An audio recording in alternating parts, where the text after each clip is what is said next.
ప్రభువైన యేసుక్రీస్తు పరిశుద్ధమైన నామములో దేవుని పిల్లలకు శుభములు.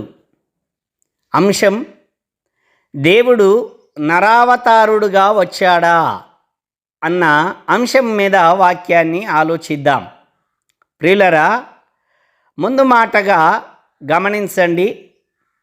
మనుష్య జ్ఞానము నేర్పు మాటలతో చెప్పే మాటలనే మన మనసులో స్థిరపరుచుకొని ఆ మాటలను అనుసరించి పరిశుద్ధ వాక్యాన్ని మనం పరిశీలన చేస్తే, మనుష్య జ్ఞానము నేర్పు మాటలతో చెప్పినటువంటి విషయాలు నిజమని, సత్యమని నమ్మటానికి అవకాశం ఉన్నట్లుగా వాక్యాలు కనబడుతూ ఉంటాయి.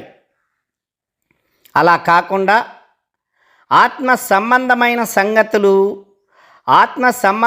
సంగతులతో సరిచూడాలి, ఆత్మ నేర్పు మాటలే నేను ఆలకించాలి అన్న ఆశతో నువ్వు పరిశుద్ధ బైబిల్ను పరిశీలన చేస్తే సర్వసత్యము దేవుడు నీకు బయలుపరుస్తాడు.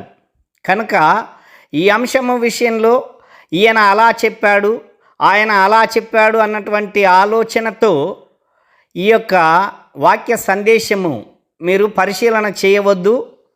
వాక్యాన్ని వాక్యంగా చూస్తూ ఆత్మ సంగతులు గనక ఆత్మ సంబంధమైన సంగతులతో సరిచూసి ఒక నిర్ణయానికి మీరు రావాలని మనవి చేస్తూ ఉన్నాను. మంచిది. దేవుడు నరావతారుడుగా వచ్చాడా అన్న అంశాన్ని ఆలోచించటానికి మొదట దేవుడు అన్నటువంటి ఆ పదానికి ఉన్న నిర్వచనాన్ని చెప్పుకొని తర్వాత పరిశీలన చేద్దాం. దేవుడు అనగా ఆత్మ. యోహాను సువార్త 4:24 ఇది మనం గమనించగలం. అలాగే దేవుడు అనగా అధికారి లేక అద్భుతాలు చేయగలవాడు అన్నటువంటి అర్థం ఇచ్చే విధంగా నిర్గమకాండము 7:1 మోసేను ఫరో రాజుకు దేవునిగా నియమించిన విషయాన్ని బట్టి దేవుడు అనగా అధికారి లేక అద్భుతాలు చేయువాడు అన్నటువంటి అర్థానికి రావటానికి అవకాశం ఉంది. ఇక మూడవది, దేవుడు అనగా దూత. ఆదికాండము 48:15-16 మనం పరిశీలన చేస్తే అక్కడ దూత సాయం చేసినటువంటి విషయాన్ని ఉటంకిస్తూ దూతను కూడా దేవునిగా భావించబడి వ్రాసినట్లుగా మనకు కనబడుతూ ఉంటుంది. ఇక 4వ అర్థము, దేవుడు అనగా ప్రేమింపబడుట అన్నటువంటి అర్థం ఇచ్చే విధంగా ఫిలిప్పీలకు రాసిన పత్రిక 3:19 వారి కడుపే వారి దేవుడు అన్న సందర్భంలో దేవుడు అనగా ప్రేమింపబడుట అన్నటువంటి అర్థం కూడా కనబడుతుంది. కనుక ప్రియులరా, మొదట మనకు దేవుడు అనగా ఆత్మ సంబంధమైన నిర్వచనంతో మనము ఆ పదాన్ని ఆలోచిస్తున్నామా, లేక లోక సంబంధమైనటువంటి నానా అర్థాలకు కనబడేటటువంటి పదంగా దేవుడు అన్న పదాన్ని చూస్తున్నామా? ఇది మనకు మొదట స్పష్టత కావాలి. ఇప్పుడు దేవుడు అనగా ఆత్మ. యోహాను సువార్త 4:24 ఉన్న ఈ పదం ఆత్మ సంబంధమైన సంగతులను తెలియచేసే అర్థంగా దేవుడు అంటే ఆత్మ అని తెలియచేయబడి ఉన్నది. ఇప్పుడు ఈ ఆత్మ అయినటువంటి దేవుడు సమీపించరాని తేజస్సులు ఆయన మాత్రమే వసించుచు అమరత్వం గలవాడై ఉన్నటువంటి ఆ దేవుడు నరావతారుడిగా లోకమునకు వచ్చాడా అన్నటువంటి ఆలోచనతో పరిశుద్ధ వాక్యాన్ని పరిశీలన చేద్దాం.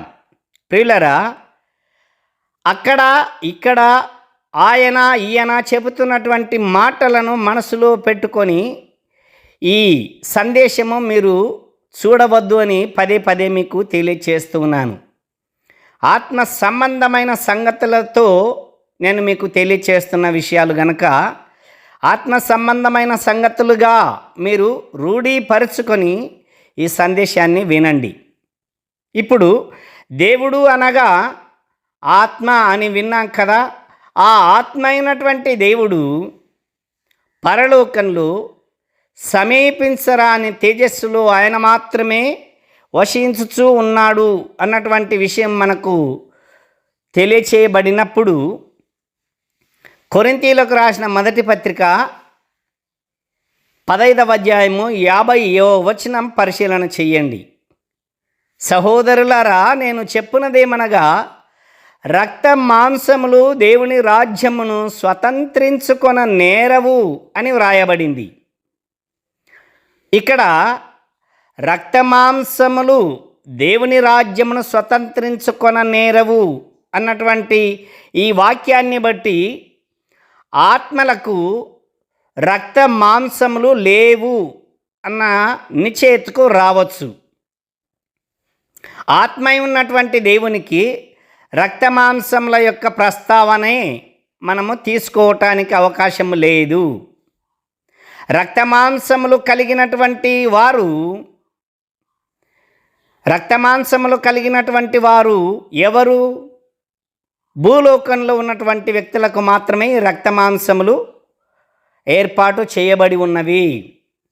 ఆదికాండము 2వ అధ్యాయాన్ని మనం పరిశీలన చేసినప్పుడు దేవుడైన యెహోవా నేలమంటితో నరుణ్ణి నిర్మించి వాని నాసికారంధ్రములలో జీవవాయువును ఊదగా నరుడు జీవాత్మాయను అని చదువుతాం.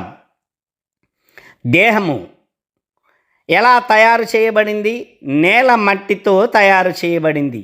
ఈ నేల భూలోక సంబంధమైనది. భూలోక సంబంధమైనటువంటి నేల మట్టితో శరీరాన్ని నిర్మించాడు. అనగా రక్త మాంసములు నేలకు సంబంధించినటువంటివి. రక్త మాంసములు నేలకు సంబంధించినటువంటివి కనుక దేవునికి, ఆత్మగా ఉన్నటువంటి దేవునికి రక్త మాంసములు లేవు అని ఖచ్చితంగా మనము ఒక నిశ్చయతకు రావచ్చు. సహోదరులారా, నేను చెప్పునదేమనగా రక్త మాంసములు దేవుని రాజ్యమును స్వతంత్రించుకొన నేరవు అని చెప్పబడింది కనుక ఆత్మకు రక్త మాంసములు లేవు. మరొక మాటను కూడా చూద్దాం. కొరింథీయులకు రాసిన 2వ పత్రిక 4వ అధ్యాయము 18వ వచనం మనం చివరి భాగం చూస్తే, ఏలయనగా దృశ్యమైనవి అనిత్యములు, అదృశ్యమైనవి నిత్యములు అని వ్రాయబడింది. అనగా దృశ్యము కనబడేటివి మాత్రము నిత్యములు కాకుండా అనిత్యములు అంటే శాశ్వతంగా ఉండవు. అదృశ్యమైనవి అనగా కనబడనివి మాత్రమే నిత్యములు అని చెప్పాడు. అనగా శాశ్వత కాలము, దానికి కాల పరిమితి లేదు. కాల పరిమితి లేనిది అదృశ్యమైనది. దేవుడు అదృశ్యుడు గనక అదృశ్యమైనటువంటి దేవుడు రక్తమాంసములు కలిగిన వాడు కాడు అని ఈ వాక్యాలను బట్టి మనము ఒక నిశ్చయతకు రావచ్చు. ఇక మరొక విషయాన్ని కూడా మనం ఆలోచన చేస్తే, నరుడు అన్నటువంటి మాటను ఆలోచన చేద్దాం. నరుడు అనగా శరీరము కలిగినవాడు అన్న అర్థము మనకు కనబడుతుంది. ఆదికాండము 6వ అధ్యాయము 3వ వచనానికి సంబంధించి పుట్నోట్లో నరులు, నరమాతృలు అన్నటువంటి పదం దగ్గర పుట్నోటుకు సంబంధించినటువంటి అర్థం రాయబడింది శరీరులు అని. అనగా నరుడు అంటే శరీరము కలిగినవాడు.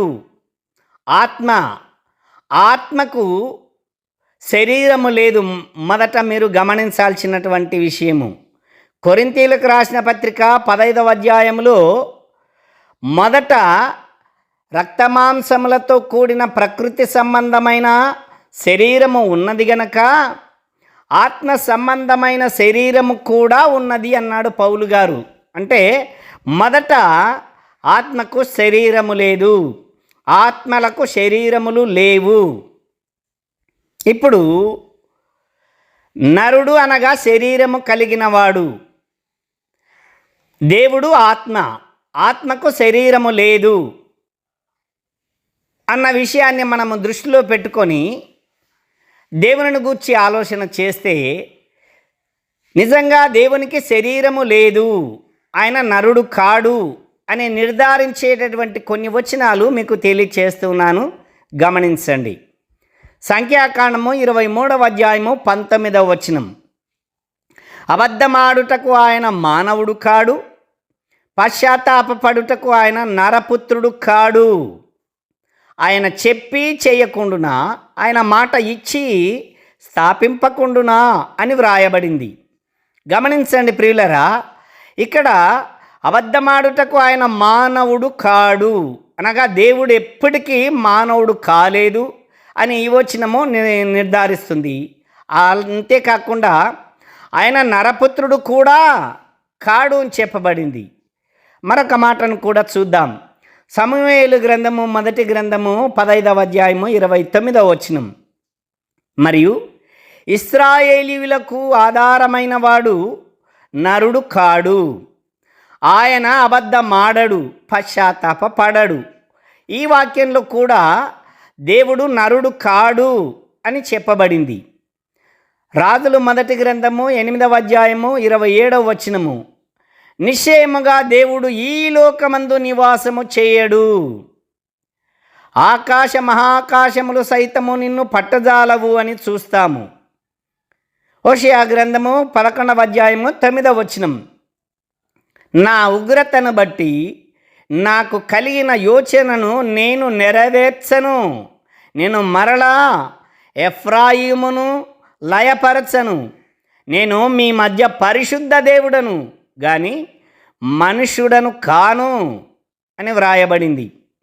కనుక ప్రియులరా, ఈ వాక్యాలను బట్టి చూడగా దేవుడు ఆత్మై ఉన్నటువంటి దేవుడు ఎప్పటికీ మానవుడు కాడు, ఈ లోకానికి నరుడుగా రాలేదు.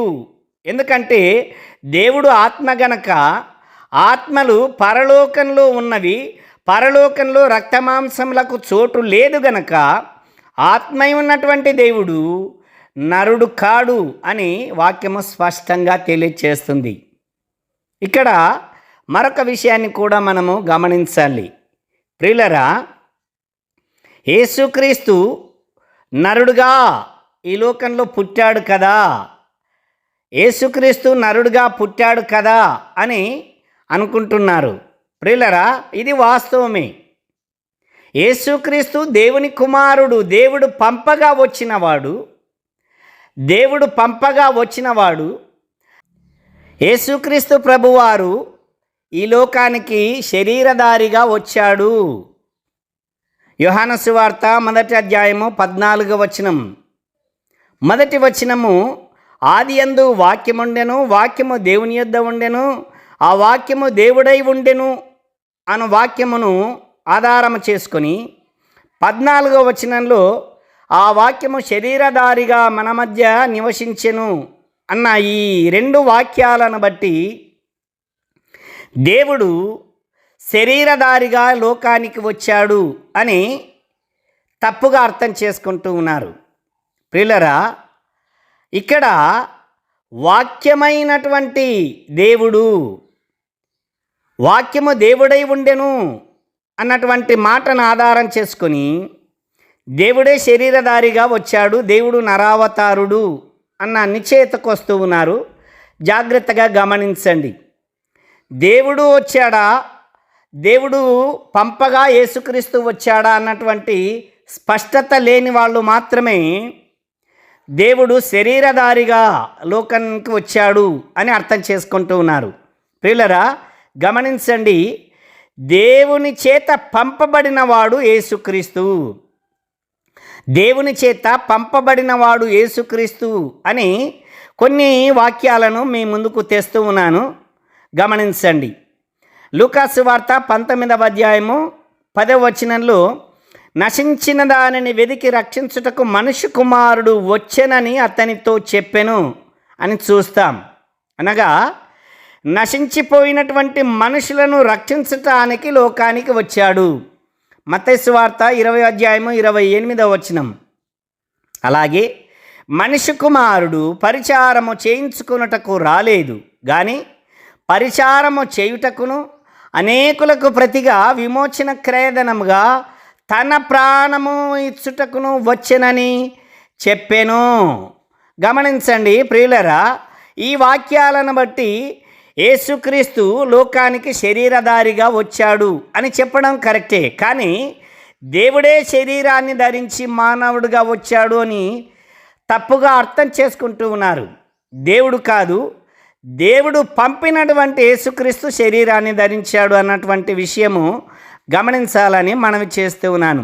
యోహాను సువార్త 8వ అధ్యాయము 29వ వచనం, నన్ను పంపినవాడు నాకు తోడై ఉన్నాడు, ఆయన ఇష్టమైన కార్యము నేనెల్లప్పుడూ చేయుదును గనక ఆయన నన్ను ఒంటరిగా విడిచిపెట్టలేదని చెప్పెను అని చూస్తూ ఉన్నాం.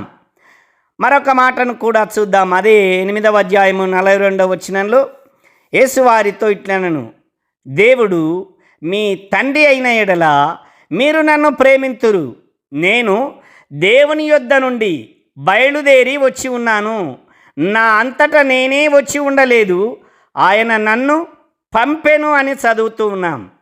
యోహాను సువార్త 3వ అధ్యాయము 16వ వచనం, దేవుడు లోకమును ఎంతో ప్రేమించెను కాగా తన అద్వితీయ కుమారునిగా పుట్టిన వానియందు విశ్వాసముంచు ప్రతివాడు నశింపక నిత్య జీవము పొందునట్లు ఆయనను అనుగ్రహించెను అని చదువుతూ ఉన్నాం. ప్రియులరా, ఈ వాక్యాలు దేవుడే నరావతారుడిగా వచ్చాడని చెబుతూ ఉన్నవా, లేక దేవుని చేత తన ప్రియకుమారుడు ఈ లోకానికి వచ్చాడు అని చదువుతూ ఉన్నామా? ఆలోచించండి. దేవుడు తన ప్రియకుమారుడైన యేసుక్రీస్తును ఈ లోకమునకు ఒక మంచి సంకల్పము కలిగి పంపించాడు అని ఈ వచనాలు మనకు తెలియచేస్తూ ఉన్నాయి. యేసుక్రీస్తు ప్రభువారు శరీరధారిగా ఈ లోకానికి రావటానికి హెబ్రీయులకు రాసిన పత్రికలో మనం ఒక మాట చూస్తాం. నాకొక శరీరమును అమర్చితివి, ఇదిగో నీ చిత్తమును నెరవేర్చుటకు నేను వచ్చి ఉన్నాను అని యేసుక్రీస్తు చెప్పిన మాట మనం గమనిస్తాం. కనుక ప్రియులరా, ఒక వాక్యానికి మరొక అర్థం తీసుకొని మనకు నచ్చినట్లుగా వాక్యాన్ని అర్థం చేసుకుంటున్నాము గనుకనే దేవుడు నరావతారుడిగా లోకమునకు వచ్చాడు అన్న నిశ్చయితకు వస్తూ ఉన్నారు. కనుక ప్రియులరా, జాగ్రత్తగా గమనించండి. రక్తమాంసములు కలిగిన వాడు దేవుడు కానేరడు. దేవుడు ఆత్మ, ఆయన ఎప్పుడు కూడా ఆయనకు కాల పరిమితులు లేవు. భూత, భవిష్యత్, వర్తమానము అన్నటువంటి ఈ 3 కాలాలు మనుషులకు నిర్ణయించబడినవే, కానీ దైవిక సంబంధమైనటువంటి ఆత్మలకు కాల పరిమితులు లేవు అన్న విషయము మనకు అర్థమైతే దేవుడు ఆత్మై ఉన్నాడు. ఆ ఆత్మ రక్తమాంసములు కలిగినది కాదు. అందుకే మోషేతో దేవుడు చెప్పిన మాట, నేను ఉన్నవాడను, ఎప్పటికీ ఉన్నవాడు. మనము కాలాన్ని లెక్కించుకుంటున్నాం. కాలంలో భూత, భవిష్యత్, వర్తమానం అన్నటువంటి కాలాలను మనం పరిశీలన చేస్తూ ఉన్నాం. మన జీవన ప్రయాణము కాలము మీద ఆధారపడి నడుస్తూ ఉన్నది. కానీ దేవునికి కాల పరిమితులు లేవు. ఆయన ఆత్మ. ఆత్మ ఎప్పటికీ ఆత్మ సంబంధమైనటువంటి భావనతో దేవుడు ఆత్మాని నువ్వు నిర్ధారించుకుంటే ఆ దేవుడు ఒక్కడే అని వాక్యం అంటూ ఉన్నది. దేవుడు ఒక్కడే, దేవుడు ఒక్కడే. పాత నిబంధనలోను కృత నిబంధనలోను ఈ విషయాలు మనకు స్పష్టంగా కనబడుతూ ఉన్నాయి. కొరింథీయులకు రాసిన మొదటి పత్రిక 8వ అధ్యాయము 6వ వచనం, ఆకాశమందైనను భూమి మీదనైనను దేవతలు అనబడునవి ఉన్నను మనకు, గమనించండి, మనకు ఒక్కడే దేవుడున్నాడు, ఆయన తండ్రి. ఎఫెసీయులకు రాసిన పత్రిక 4వ అధ్యాయము 6వ వచనం. అందరికీ తండ్రి అయిన దేవుడు ఒక్కడే, ఆయన అందరికీ పైగా ఉన్నవాడై అందరిలో వ్యాపించి అందరిలో ఉన్నాడు. మలాకి గ్రంథం 2వ అధ్యాయం 10వ వచనం. మనకందరికీ తండ్రి ఒక్కడే కాడా, ఒక్క దేవుడే మనలను సృష్టింపలేదా అని చదువుతూ ఉన్నాం. కనుక ప్రియులరా, దేవుడు ఒక్కడే, ఆ ఒక్క దేవుడే శరీరధారిగా లోకానికి వచ్చాడు అని అనుకుంటున్నటువంటి వారు గమనించవలసిన మాట ఏమిటేనంటే, యోహాను సువార్త 1వ అధ్యాయము 1వ వచనంలో ఉన్న విషయము, ఆదియందు వాక్యముండెను, వాక్యము దేవుని యొద్ద ఉండెను అని చదువుతున్నాం కదా. ఆ వాక్యము దేవుడు అనుకునేటటువంటి వారు ఆలోచించాల్సిన మాట ఏమిటి అంటే, వాక్యము అన్న పదం దగ్గర దేవుడు అని పదం పెట్టి మీరు చదివి చూడండి. నేను చదువుతూ ఉన్నాను, గమనించండి. ఆదియందు దేవుడు ఉండెను, దేవుడు దేవుని యొద్ద ఉండెను అని చదువుతూ ఉన్నాం. వాక్యము దేవుడు అనుకున్నటువంటి వారు, యేసుక్రీస్తు దేవుడు అనేటటువంటి వారు గమనించాల్సిన మాట ఇది. ఆదియందు వాక్యము అన్న పదం దగ్గర దేవుడు అని పెట్టి మీరు చదివి చూడండి. ఆదియందు దేవుడు ఉండెను, దేవుడు దేవుని యొద్ద ఉండెను అని చదువుతావు. అప్పుడు ఇద్దరు దేవుళ్ళు అక్కడ మనకు కనబడుతూ ఉన్నారు. కానీ వాక్యం ఏమంటున్నది అంటే, పరలోకమందు కానీ భూమి మీద కానీ పాతాళమందు కానీ దేవతలు ఉన్నారు, కానీ దేవుడు మాత్రము ఒక్కడే అని చెప్పింది. అలాంటప్పుడు యేసుక్రీస్తును దేవుడు అని భావించేటటువంటి వారు ఈ విషయం గమనించండి. దేవుడు నరావతారుడిగా భూమి మీదకి రాలేదు. దేవుడు తన ప్రియకుమారుడైన యేసుక్రీస్తును లోకమునకు పంపించాడు. ఎందుకనగా దేవుడు ఆత్మ, ఆత్మకు రక్తమాంసములు లేవు, ఆత్మకు కాల పరిమితులు లేవు. ఆత్మకు రక్తమాంసములు ఉంటే పరలోకంలో రక్తమాంసములకు చోటు లేదు. అంతేకాకుండా ఆత్మ ఎప్పటికీ అదృశ్యమైనది, కనుకనే అది శాశ్వత కాలము ఉనికి కలిగి ఉన్నది. కనుక దేవుడు అనగా ఆత్మ అన్న నిశ్చయితకు వస్తే, ఈ ఆత్మ ఉన్నటువంటి దేవుడు ఎప్పటికీ నరావతారుడుగా భూమి మీదకి రాలేదు. ఎప్పుడునూ ఆయన ఒకే రీతిగా ఉన్నాడు, ఒకే చోట ఉన్నాడు, ఆయన ఆత్మగా ఉన్నాడు. కనుక ప్రియులరా, దేవుడు మానవుడుగా రాలేదు. దేవుడు తన ప్రియకుమారుడైన యేసుక్రీస్తును శరీరమిచ్చి లోకానికి పంపించాడు. యేసుక్రీస్తు కూడా తండ్రి దగ్గర ఉన్నప్పుడు ఆత్మగా ఉన్నాడు. దేవుడు మన కొరకు యేసుక్రీస్తుని లోకానికి పంపించి మరియ గర్భములో యేసుక్రీస్తుకు శరీరమును ఏర్పరచి, శరీరమును ధరింపచేసి, యేసుక్రీస్తు యొక్క రక్త మాంసముల ద్వారా మానవులు చేసిన పాపములకు ప్రాయశ్చిత్తము చేయించాడు దేవుడు. కనుక ప్రియులరా, దేవుడు నరావతారుడుగా లోకమునకు రాలేదు. దేవుడు నరుడుగా పుట్టలేదు. దేవుడు ఎప్పటికీ రక్తమాంసములు కలిగిన వాడు కాడు అని మనము గమనిస్తూ ఉన్నాం. దేవుడి మాటలు మీ హృదయాలలో దీవించునుగాక. ఆమేన్.